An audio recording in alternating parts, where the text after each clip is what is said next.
Tonight I'm going to be in Galatians chapter 4, verses 4 to 7, as we look at all that God did for us in Christ. And even though this passage doesn't have a lot about Mary or it doesn't have anything about Mary or the angels, the shepherds, it has in a nutshell what Christmas is all about.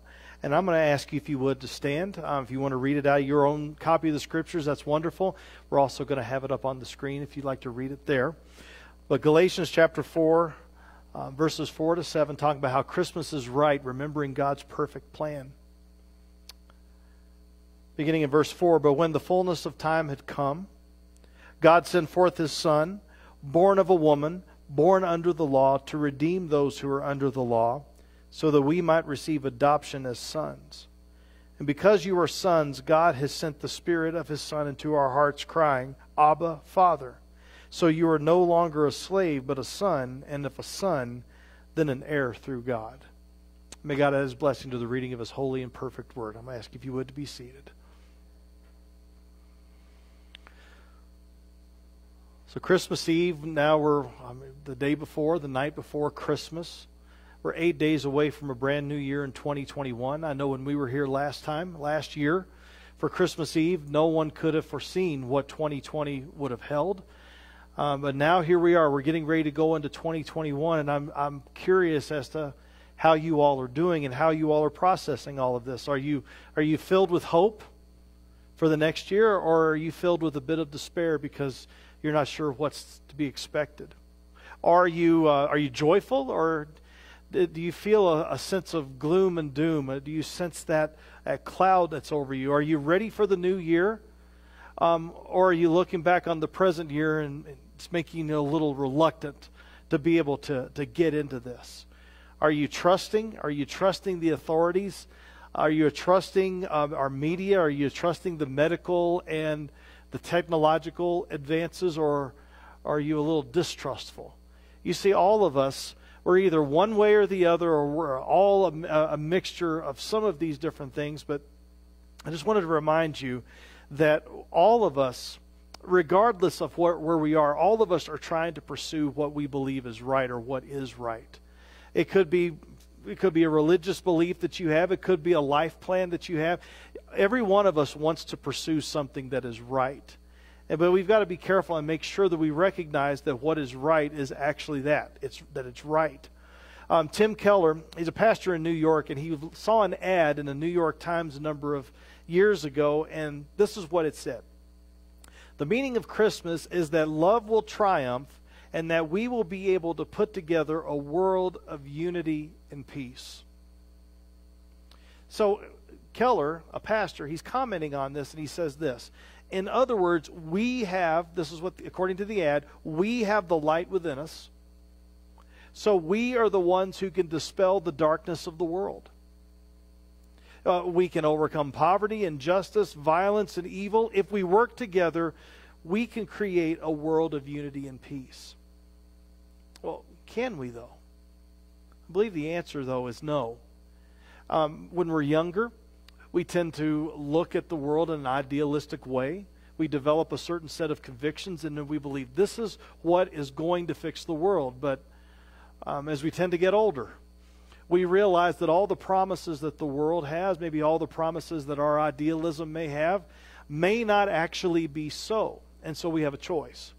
We can grow cynical, and we can grow cynical that, well, the world's just not going to be able to do anything and be anything. We can grow cynical that all the promises that we were taught aren't going to really come into anything. Or it's going to make us look up. It's going to make us look up to God. It's going to make us look up to His Word and see what that plan is all about. Now, you're in a church, and I'm a pastor, and I'm reading from the Bible. You're probably going to go ahead and guess that I am for Part B. I'm for Part B. I believe that God has a plan for this world. And I believe that He has already executed the lion's share of that plan that we celebrate with Christmas. Not just with the presents, and not just with the nostalgia, and not just being with family. Those are good gifts that God has given to us. But we've got to recognize, what is the ultimate purpose behind celebrating Christmas? What is really going on here? And I believe as you look at Galatians 4, verses 4 to 7, you see that God has put forth a plan that is the right plan. It's done in the right time. It's done in the right way. It brings about the right result because it helps us with a right relationship that we can actually have with the living God. And so I hope as we look at this that we're not just seeing the gospel and we're not seeing the Christmas, and the message of Christmas is just to help us to do better, to be better. And it's not just going to give us a better life. The gospel is all about the fact that we are spiritually dead and broken, and that the birth of Christ and ultimately the death and resurrection of Christ that we celebrate around Easter, that all of those things coming together are there to bring us life, both here and in the hereafter. And so here's the first thing that this passage is telling us, is that God's plan was done in the right time. In the fullness of time. When the fullness of time had come, this is what the Scriptures are telling us in the first part of Galatians 4, verse 4. There's an old song that I've heard sung as a spiritual, and I've heard sung as a bluegrass tune and a southern gospel tune, is that God, it's about God, He's an on-time God. He may not come when you want Him, but He'll be there right on time. I tell you, He's an on-time God. Yes, He is an on-time God. Now, that song, you may listen to it and you may hear the words of it. You may not know the tune of it, but you're saying, really? Really? God? You're an on-time God? Sure hasn't seemed like it. We have been asking you for some clarity as far as what's going on with 2020.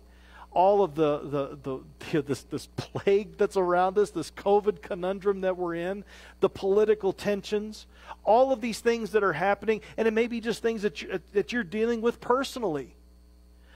God, I've been asking you to give me some clarity, give me some understanding, and you're an on-time God.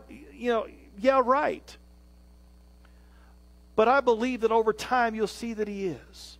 But I also want you to look and deal honestly with what the Scriptures are having to say about Him being an on-time God. We know what He's going to do and what He has done in His Word.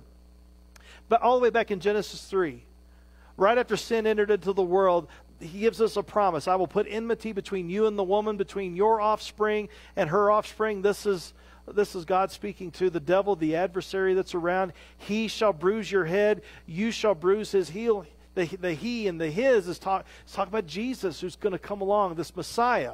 Now, but they didn't know when.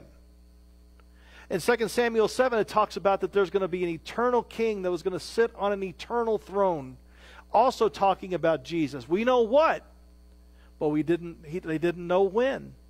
In Isaiah, in a couple of places, a virgin will conceive and bear a son. You shall call his name Emmanuel, which Matthew 1 tells us means God with us. We know who and we know what, but we don't know when at that point. Isaiah 9, 6 to 7, you will call his name Wonderful Counselor, Mighty God, Everlasting Father, Prince of Peace. Unto us a child is born. Micah 5, 2, but to you, O Bethlehem Ephrathah, who are too little among the clans of Judah, from you shall come forth from me one who is to be a ruler of Israel, who is coming forth from of old, from ancient days. We know what, but they didn't know at the time when. Now, in between all of this, in between the end of the Old Testament and the beginning of the New Testament, there was a fellow by the name of Alexander the Great that came along, prophesied about in Daniel chapter 8. And basically Alexander, he conquered all of the known world. And for the next 300, 400, 500 years, his influence was still felt because he had a Greek traditional influence. And so that happened, and then when the Roman Empire came, the road systems were able to be developed. And you say, well, what does it have to do with anything? Well, by the time Jesus comes along, the disciples only had one language that they needed to learn throughout the entire Roman Empire. They didn't have to learn a language from province to province to province. And the road system made it easier to travel. Now, was Alexander the Great thinking about that 300 years later? Jesus was going to come and the disciples were going to be able to do all this? No, but God did. And by the time of the Roman Empire, they were getting sick of the old religious systems. They were getting sick of those old worldviews, and they were spiritually hungry. And when the fullness of time had come, God came on time, just at the right time, to bring Jesus into the world.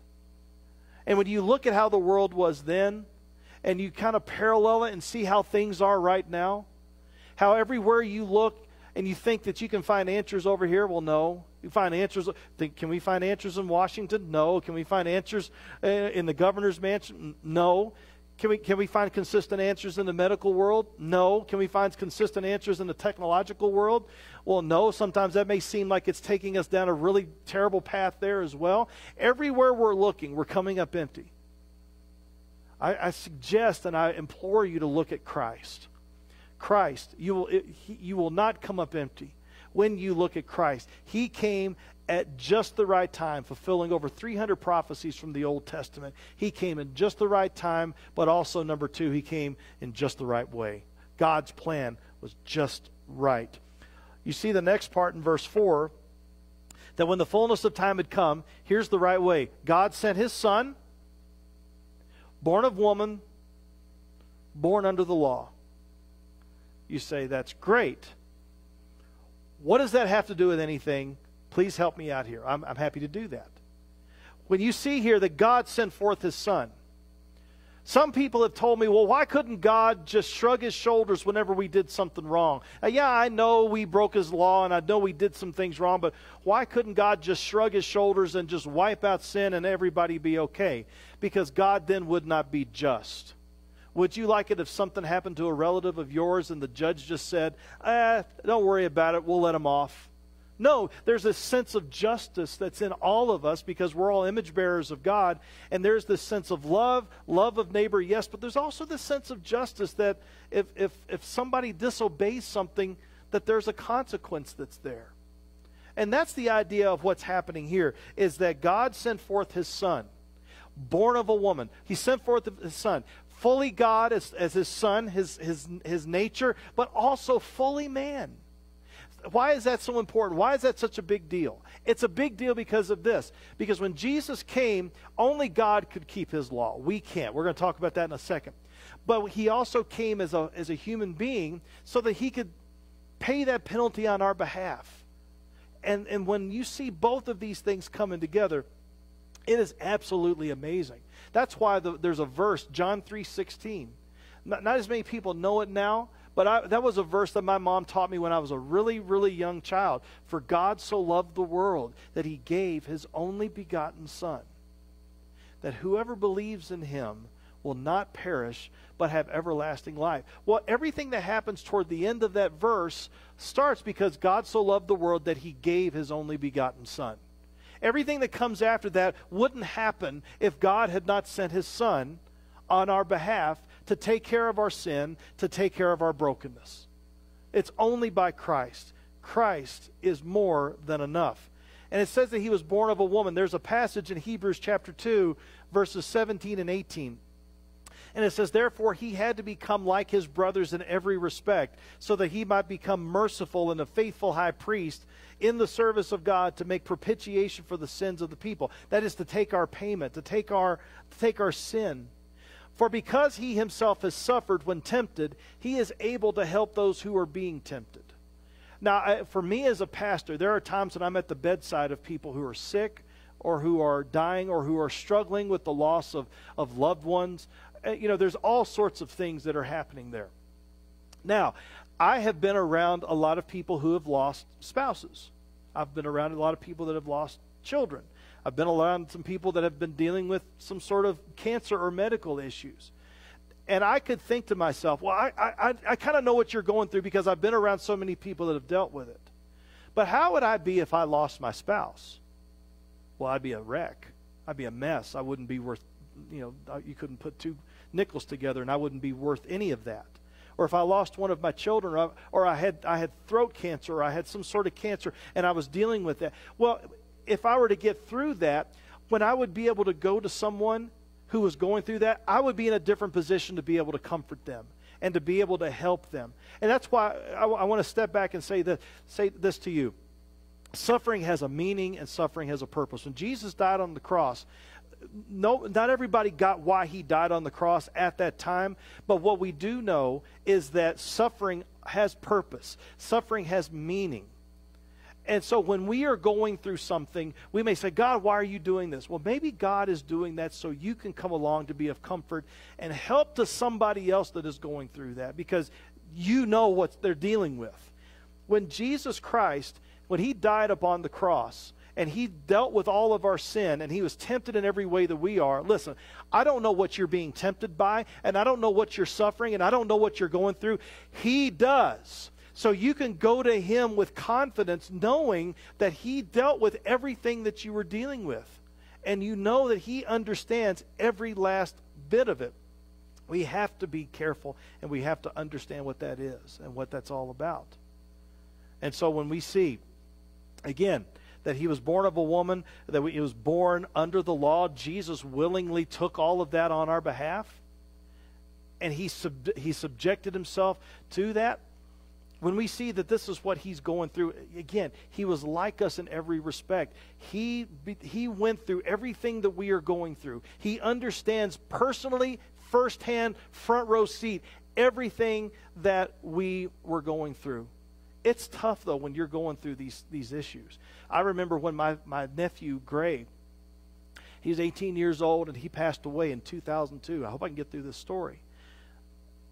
But when he passed away, when he died in a car crash, 2002, I went to his funeral. I was part of the funeral. I was in seminary at the time, and I went back, and I was sitting in my class, and I was taking a New Testament class and a Greek class, and then we went to chapel. And I remember being so angry at chapel because I was going through something, and everybody else was laughing and joking and carrying on, and they were praising God, and they were just having a wonderful time. And I remember sitting there screaming at everybody quietly. They would arrest me, but I wasn't screaming at everybody. But inside, I was like, "How can you all be going through this? Don't you know what our family has gone through?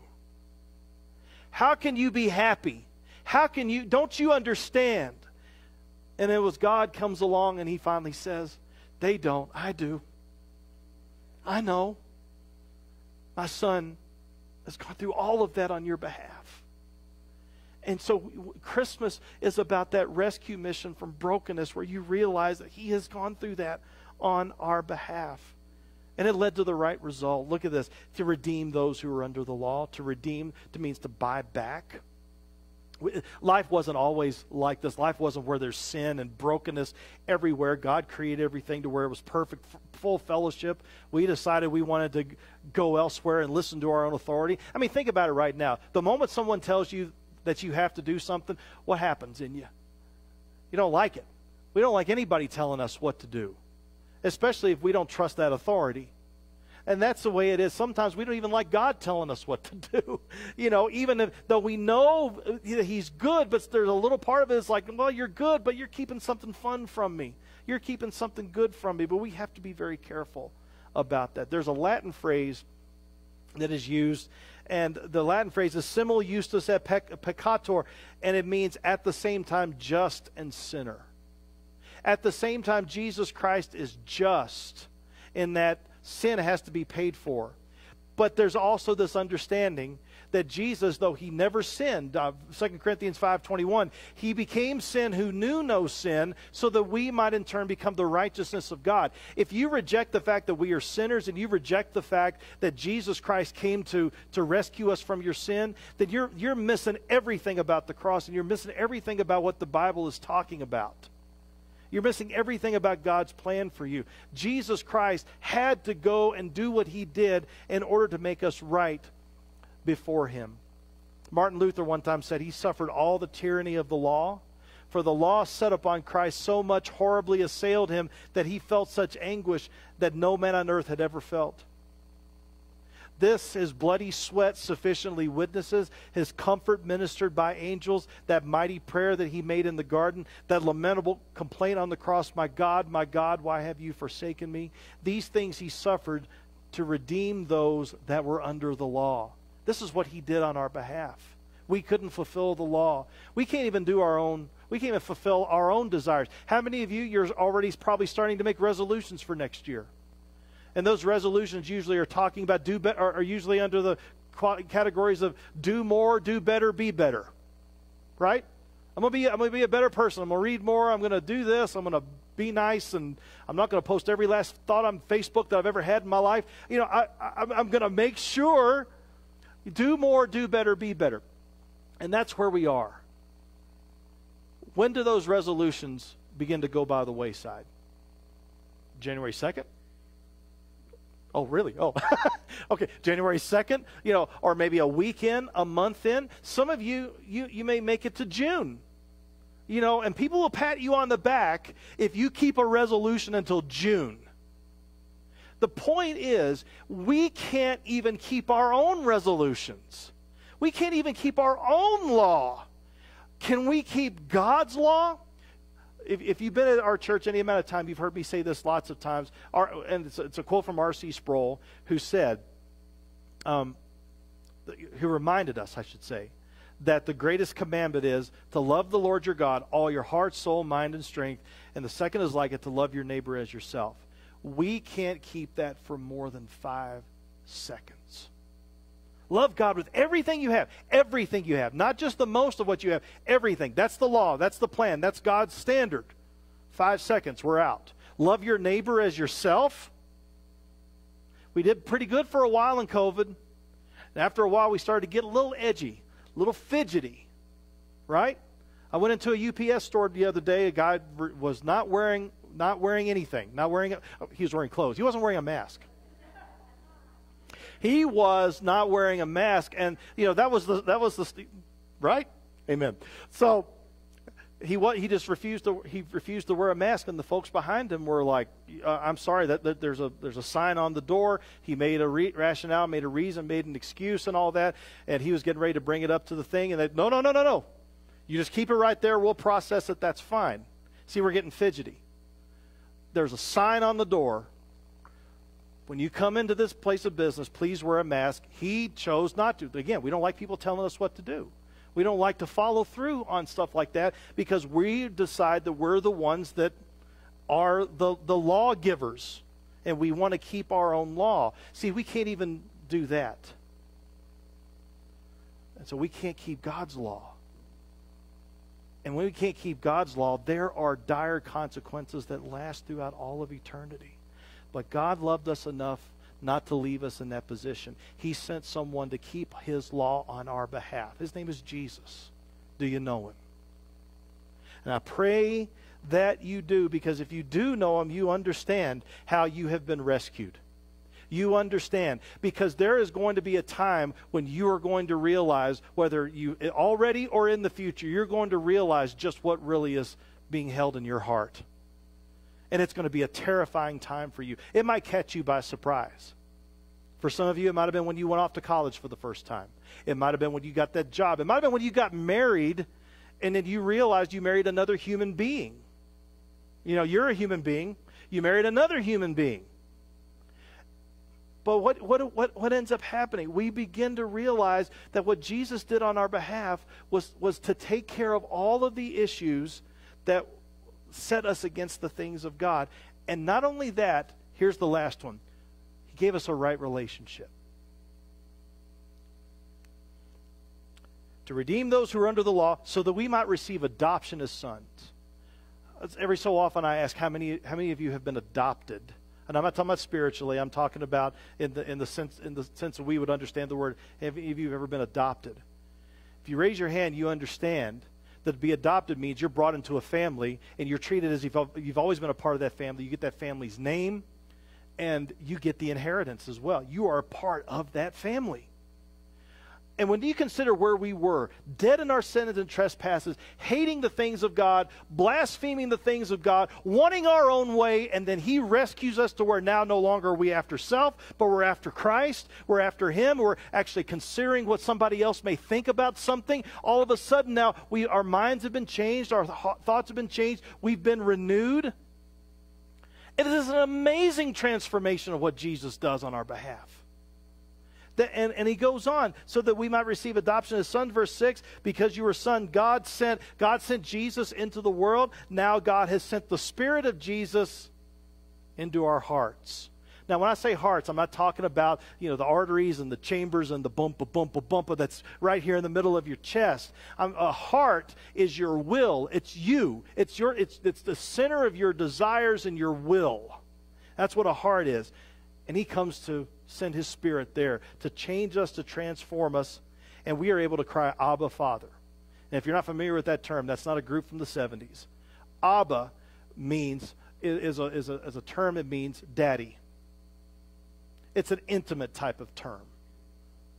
And to think where we were blaspheming the things of God, shaking our fist at him, didn't want to have anything to do with him. We're apathetic. We want to live our own lives. God, get out of here. I don't want to have anything to do with you. I don't want to have anything to... And now all of a sudden we're saying daddy. That is, the gospel turns us upside down, turns the world upside down. And no longer now are we a slave. Slaves and servants and masters don't have the same nature, but a son and a father, same nature. So we go from slave to son and then an heir. Now, again, one more piece of explanation. Bear with me on this one. Son. Now, wait a minute. Are we talking about a biological son and this is only for males? No. We're talking about an inheritance. I read a book a long time ago. It was a biography of Thomas Jefferson by Willard Stern Randall. And I didn't realize this. Thomas Jefferson lived in an aristocracy basically in Virginia. It was very different in colonial times. And what they were talking about there was something called a primogeniture. And what a primogeniture is that if you're the firstborn son, then you get the lion's share of the inheritance. Now, for me, I have 2 sons, 2 daughters, and the girls are the oldest, the boys are the youngest. So if I was living back in that day, Hannah and Holly, nothing, or very little. David and Daniel are twins. What do we do? Well, David was born about 2 minutes before Daniel. He just entered the world first. He gets the lion's share of the inheritance by 2 minutes. What's happening? Well, what's happening here is that now all of us, this is not talking about a biological understanding. Are we okay?